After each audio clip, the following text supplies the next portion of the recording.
Hello class 7th, this is Abhishek Mishra and today we are going to read second lesson of history, New Kings and Kingdoms. New Kings and Kingdoms. So before starting this chapter, I would like to ask some question to you. मैं आपसे कुछ प्रश्न करना चाहता हूँ, कुछ questions पूछना चाहता हूँ. ध्यान से सुनिए और उसका आंसर खुद को दीजिएगा. क्या आपको पता है कि भारत को आज़ादी कब मिली? India got independence on 15 August 1947. Okay, आप जानते होंगे हम लोग हर साल 15 अगस्त को इंडिपेंडेंस डे के रूप में मनाते हैं. आज़ादी के पहले की अगर बात करें या उससे बहुत पहले की बात करें, जब भारत में ब्रिटिश साम्राज्य आया भी नहीं था, उस समय की बात करते हैं. तो जिस समय भारत में ब्रिटिश साम्राज्य नहीं आया था, अप्रॉक्स आज़ादी के 500, 700 या 1000 साल पहले का समाज कैसा रहा होगा. वहाँ पर आप ये तो जानते हो ना कि हमारा देश कई राज्यों में बटा हुआ था, छोटे छोटे स्टेट्स में बटा हुआ था, कई सारे किंगडम्स थे, कई सारे राजघराने थे. उन राजघरानों के बारे में आज हम पढ़ेंगे. कुछ बहुत एंशिएंट राज्यों के बारे में आज हम पढ़ेंगे और ये लेसन आपको उन राजघरानों के बारे में एक्सप्लेन करता है. ध्यान से पढ़िएगा और अगर आपको किसी भी जगह कोई भी पॉइंट समझ में नहीं आता, then you can ask me at the doubt section. Okay, I will answer you. So let's start. Look here, India after Harshavardhana. Harshavardhana एक प्रोमिनेंट नेम है, आप इनसे परिचित होंगे, जिनके बारे में शायद आपने क्लास 6 में भी पढ़ा होगा. So the death of Harshavardhana in 647 CE. बहुत बच्चों को ये एक प्रॉब्लम होती है कि भाई सर ये BC क्या होता है, CE क्या होता है. तो ये जो BC होता है ना, ये बिफोर क्राइस्ट होता है, और CE stands for common era. जो CE है कॉमन एरा के लिए स्टैंड करता है. So led to a period of unrest in northern India. तो ये जो एरा था हर्षवर्धन की डेथ के बाद, तो नर्दर्न इंडिया, नॉर्थ इंडिया का जो क्षेत्र था, काफ़ी अस्थायी सिचुएशन थी. वहाँ पे अनरेस्ट मीन्स काफ़ी हलचल की सिचुएशन थी. हलचल क्यों थी? जब भी कोई बड़ा राजा या जब भी कोई बड़ा लीडर चला जाता है एकदम से, तो कहीं ना कहीं उसके राज्य में एक लीडर ना होने की वजह से हलचल मचती है. ठीक है, बाकी राजा उसे हड़पने की कोशिश करते हैं, उस राज्य में अपना दखल देने की कोशिश करते हैं, तो ऐसी कई समस्याएं होती हैं. सो chieftains who had been dependents of the kings started growing in importance. There is a question, ये chieftains कौन है? chieftains मीन्स होता है मुखिया, जो लीडर्स थे, जो राजा के विश्वास पात्र थे, डिपेंडेंट्स थे, जिन पर राजा निर्भर रहता था. धीरे धीरे राजा की अनुपस्थिति में जब हर्षवर्धन की डेथ हो गई, जब वहाँ पे वो नहीं था, उसकी मृत्यु हो गई, तब उसकी अनुपस्थिति में उसके जो लीडर थे, उसके जो मुखिया थे, जो सरदार थे, चीफ्टेंस थे, उनकी इम्पोर्टेंस बढ़ने लगी, उनका महत्व बढ़ता गया. Some of them went on to challenge the authority of kings. Some of them went on to challenge the authority of their kings and established their own kingdoms. Some of them, उनमें से कुछ थे जिन्होंने राजाओं की, जो हर्षवर्धन के बाद जो राजा लोग बने, उन्होंने राजाओं की जो अथॉरिटी है उसे चैलेंज करना शुरू कर दिया और विद्रोह करके अपना अलग किंगडम बसाना शुरू कर दिया. अलग अलग किंगडम, अलग अलग राज्य बनाना शुरू कर दिया. Main among the new powers that emerged were the Rajputs, the Rashtrakutas and Palas. तो देखिए, इन्हीं में से जो मुख्य शक्तियाँ थीं, मुख्य पावर उभरी निकली, वो कौन थे? राजपूत थे, राष्ट्रकूट थे और प्लास थे. तो मैं एक बार फिर से एक ब्रीफ इन्फॉर्मेशन आपको इस पैराग्राफ की दे देता हूँ. ठीक है, ये लाइन पढ़ने के बाद the existence of these kingdoms was later threatened by the invasions of the Ghaznavids and Ghors. तो आप जानते हो गजनवी, मोहम्मद गजनवी, गौरी, इन लोगों ने हमला किया था भारत में। तो इन राजाओं पर, इन किंगडम्स के लिए एक खतरा बन के ये लोग साबित हुए थे। कौन? जो गजनवी लोग थे और गौर लोग थे, जो अफगानिस्तान से आए थे, मिडिल ईस्ट से आए थे। तो एक बार मैं फिर से आपको इस पैरा की ब्रीफ इंफॉर्मेशन देता हूँ, ध्यान से सुनिए और इसमें इंपॉर्टेंट क्या है वो चीज़ें समझिए कि हर्षवर्धन की मृत्यु के बाद जो पॉलिटिकल सिचुएशन है नदन इंडिया में वो कैसे चेंज हुई। वहाँ के जो सरदार थे, मुख्य लोग थे, जो लीडर्स थे, जिन पर हर्षवर्धन डिपेंड करता था, उसकी मृत्यु के बाद उनका प्रभाव बढ़ गया और उनमें से कई लोगों ने जो नए राजा बने उनके खिलाफ विद्रोह करके अपना साम्राज्य बसाना शुरू कर दिया। अब इनमें से कई ये जो शक्तियाँ थीं, ये शक्तियाँ थीं कौन, ये इम्पॉर्टेंट है। ये शक्तियाँ थी राजपूत, राष्ट्रकूटाज, प्लास, ये मुख्य शक्तियाँ थीं। और इन शक्तियों के ऊपर आक्रमण किया गया, इन्वेजन किया गया। बाहरी आक्रमणकारी आए जिन्होंने इन शक्तियों के लिए खतरा पैदा किया। कौन वो आक्रमणकारी थे? गजनवी और गोर्स। ओके, सो ध्यान से पढ़िएगा, आगे चलते हैं। Now we read about the Rajputs. Rajputs जो अपनी बहादुरी के लिए जाने जाते थे, ठीक है, उस समय पर जो राजपूत रहे हैं उनकी जो शौर्य गाथा है वो भारत के इतिहास में स्वर्णिम अक्षरों से लिखी गई है। The Rajputs were clans. Clans means होता है सोशल ग्रुप, बेसिकली समाज का ही एक हिस्सा है राजपूत, ठीक है। तो राजपूत जो समाज का वो अंग माने जाते थे जो बहुत बहादुर हैं, ठीक है।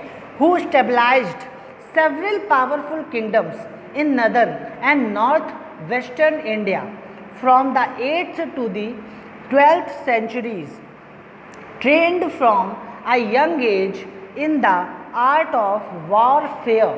तो अब देखिए, ये जो पावर इन्होंने क्या किया, राजपूतों ने बहुत शक्तिशाली किंगडम्स बसाए, बहुत शक्तिशाली राज्यों का स्थापना किया नदन और नॉर्थ वेस्टर्न इंडिया में, राजस्थान वगैरह में, राजस्थान हो गया या फिर अगर आप बात करो मध्य प्रदेश हो गया, तो यहाँ पर बड़े बड़े शक्तिशाली राजपूत के किंगडम थे, ठीक है, भारत में। और ये कब की बात हो रही है? ये बात हो रही है 8th से 12th सेंचुरी के बीच में, ठीक है, कॉमन एरा, ठीक। देखिए, so trained from a young age. अब इन लोगों को बचपन से ही युद्ध कला में पारंगत बनाया जाता था, उनको शिक्षा दी जाती थी। जो राजपूत होते थे वर वैलियंट वॉरियर, बहुत ही खतरनाक, बहुत ही बहादुर वॉरियर होते थे, योद्धा होते थे। Known for their courage and sense of chivalry. अब ये किसके लिए जाने जाते थे?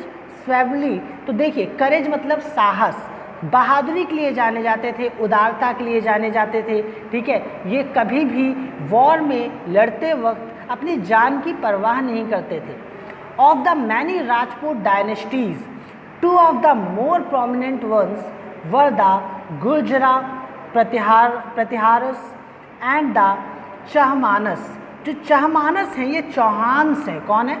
चौहान्स। जो चहमानस हैं ये चौहान्स हैं।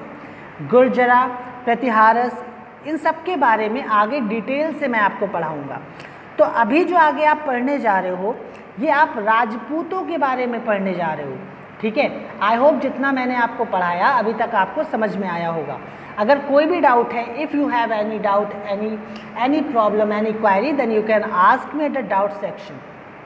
After completing the chapter, I will explain you each and every question. Okay, so look, the Gurjara Pratiharas, Gurjara Pratiharas जो राजपूतों में ही थे, अब इनके बारे में ज़रा पढ़ते हैं। Ruled over parts of north India between 6th and 11th century. अब ये जो लोग थे गुर्जरा प्रतिहारस, ये 6th से 6ठी से 11वीं शताब्दी के बीच में नॉर्थ इंडिया में राज करते थे। Naga Bharat first was the first important ruler of this dynasty. तो गुर्जरा प्रतिहारस, ये सब चीज़ें बेटा इंपॉर्टेंट है, ये चीज़ें आपको निशान लगा के रख लेनी है, बिकॉज ये सारी चीज़ें आएंगी एग्जाम में, ठीक है। तो नागा भारत फर्स्ट कौन थे? ये फर्स्ट एम्परर थे गुर्जरा प्रतिहारस, जो डायनेस्टी है उसके इम्पॉर्टेंट रूलर थे, और 1730 से 1756 के दौरान इन्होंने शासन किया। Under him the Pratiharas were able to take control over Ujjain and successfully ward off Arab invaders from Sindh. तो क्या बताया जा रहा है? Under him the Pratiharas were able to take control over Ujjain. इन्हीं के शासन काल में जो प्रतिहारस थे उन्होंने उज्जैन पर अपना कंट्रोल हासिल किया and successfully ward off Arab invaders from Sindh, और सिंध से अरब इन्वेडर्स को, अरब आक्रमणकारियों को भगा दिया। यहाँ पे अगली डायनेस्टी है मिहिर भोजा। 836 से 885 के दौरान ये डायनेस्टी के बारे में आपको मिलेगा। Another important ruler extended the empire from the river Sutlej. अभी मिहिर भोजा है कौन? देखिए समझिएगा इस बात को, मिहिर भोजा भी इसी डायनेस्टी के ही आपको मिल रहे हैं, ठीक है, जो इम्पॉर्टेंट रूलर हैं। किसकी, कौन सी डायनेस्टी के? गुर्जरा प्रतिहारस, ठीक है। ये गुर्जरा प्रतिहारस की डायनेस्टी है। मिहिर भोजा एक किंग का नाम है, ठीक है, एक रूलर का नाम है, ये कोई डायनेस्टी नहीं है। तो द गुर्जरा प्रतिहारस डायनेस्टी के एक इम्पॉर्टेंट किंग के बारे में बताया जा रहा है, मिहिर भोजा, ठीक है। Just a sec. So we are talking about Mihir Bhoja, जो कि बहुत इंपॉर्टेंट रूलर थे गुर्जरा प्रतिहारस डायनेस्टी के। Extended the empire from the river Sutlej in the west to the river Narmada in the south. इनका जो एम्पायर था, इनका जो साम्राज्य था, सतलुज रिवर से in the west to the river Narmada, Narmada river तक, साउथ में नर्मदा रिवर तक फैला हुआ था। He also established control over Kannauj in 1836। यहाँ तक कि 1836 में मिहिर भोजा ने कन्नौज में भी अपना अधिकार कर लिया। This was an important victory for the Pratiharas because Kannauj, the capital of Harsha's empire, was centrally located and economically prosperous।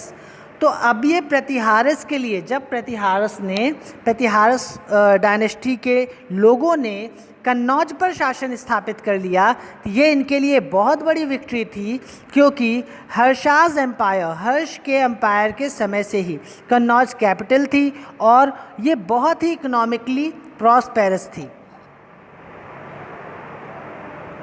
The empire reached its peak under Mihir Bhoja son. अब ये जो एम्पायर है, ये जो डायनेस्टी है गुर्जरा प्रतिहारस, इसका जो पीक टाइम आया, मतलब जब ये बहुत शक्तिशाली थे, ये उस समय इनका राजा मिहिर भोजास का जो बेटा था महेंद्र पाल प्रथम, महेंद्र पाल फर्स्ट, वो इस समय यहाँ के राजा थे। However, repeated attacks from the Rashtrakutas weakened the Pratihara empire. लेकिन इसी दौरान राष्ट्रकूटास द्वारा लगातार अटैक्स होने के कारण जो प्रतिहारा एम्पायर है वो कमज़ोर पड़ गया।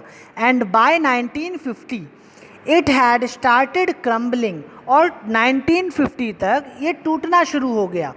It finally came to an end when Muhammad Ghazni gained control of Kannauj in 1019 CE। और जब मोहम्मद गजनी ने अपना कंट्रोल कन्नौज में किया, उस समय इस डायनेस्टी का अंत माना जाता है। The Gurjara Pratiharas eventually established the state of Marwar in Rajasthan. तो अब बात की जा रही है, जो गुर्जरा प्रतिहारस है आखिरकार इसे स्टेबलाइज किया गया था state of Marwar in Rajasthan. Marwar में, राजस्थान राज्य के मारवाड़ शहर में इसे स्टेबलाइज किया गया था। Now we are going to read about another dynasty, that is Chauhans, Chahamanas. Chahamanas means Chauhans. Chauhan का जब नाम आता है तो एक नाम आपके दिमाग में आता होगा पृथ्वीराज चौहान, जो कि बहुत ब्रेव वॉरियर थे। इस बुक में तो नहीं बताया गया, लेकिन मैं आपको एक एडिशनल इन्फॉर्मेशन इनके बारे में देता हूँ। डू यू नो दैट कि पृथ्वीराज चौहान ने मोहम्मद गौरी को कितनी बार हराया था? 16 टाइम्स हराया था, अप्रॉक्स 16 टाइम्स, और आखिर में वो हारे थे आके। तो देखिए, the Chauhans who begin as dependents of the Pratiharas, जो कि जिनकी शुरुआत प्रतिहारस के डिपेंडेंट्स से हुई थी, मतलब पहले वो प्रतिहारस के डिपेंडेंट्स थे, उनके मंत्री वगैरह थे, उनके विश्वास पात्र थे। Eventually stabilised their independence rule over Delhi, Ajmer and Ranthambore. तो इन्होंने क्या किया, दिल्ली, अजमेर और रणथंबोर में अपना शासन स्टेबलाइज किया 12वीं शताब्दी में। फिर से रिपीट कर देता हूँ, ध्यान से सुनिएगा। जो चौहान थे ये डिपेंडेंट्स थे किसके? प्रतिहारस के। जो चौहान्स थे प्रतिहारस के डिपेंडेंट्स थे, ठीक है। इन्होंने क्या किया, बाद में दिल्ली, अजमेर और रणथंबोर में 12वीं शताब्दी में अपना शासन स्थापित किया। The most famous ruler of the dynasty was Prithviraj Chauhan. Prithviraj Chauhan इस डायनेस्टी के सबसे प्रोमिनेंट, सबसे प्रसिद्ध रूलर थे। ये एक ब्रेव वॉरियर थे, बहुत ही बहादुर योद्धा थे। ही डिफीटेड द टर्की इन्वेडर, आक्रमणकारी मोहम्मद गौरी को इन्होंने पहली बैटल जो तराय में हुई थी 1191, this is the most important thing which you have to mark. जो मोहम्मद गौरी को पहली बैटल जो कि तराय में हुई थी 1191 को, उसमें पृथ्वीराज चौहान जी ने हरा दिया था। इन द फॉलोइंग ईयर, उसी साल, however Prithviraj Chauhan was defeated, उसी साल पृथ्वीराज चौहान भी हार गए थे बाय मोहम्मद गौरी के द्वारा सेकेंड बैटल ऑफ तराय की दूसरी बैटल में पृथ्वीराज चौहान भी मोहम्मद गौरी के हाथों परास्त हो गए थे। The events of his reign have been immortalised by Chand Bardai. ये सब बहुत इंपॉर्टेंट है, प्लीज़ मार्क कर लीजिएगा। तो उनके राज्य के जो इवेंट थे ये चंद्रबरदाई द्वारा जो है लिखे गए थे, जो कि उनके कोर्ट के पोएट थे, और वो पोएम में डिस्क्राइब किया उन्होंने। उस पोएम का नाम था पृथ्वीराज रासो। बहुत इंपॉर्टेंट है, पृथ्वीराज रासो वो पोएम थी जहाँ चंद्रबरदाई ने पृथ्वीराज चौहान के समय, उनके राज्य के समय के इवेंट्स के बारे में बताया है। So class, with this we come to end of this lecture. I hope you liked it. If you have any problem, any doubt, then you can ask me at the doubt section of School Log app. Okay, so rest of the chapter will send you soon. Thank you.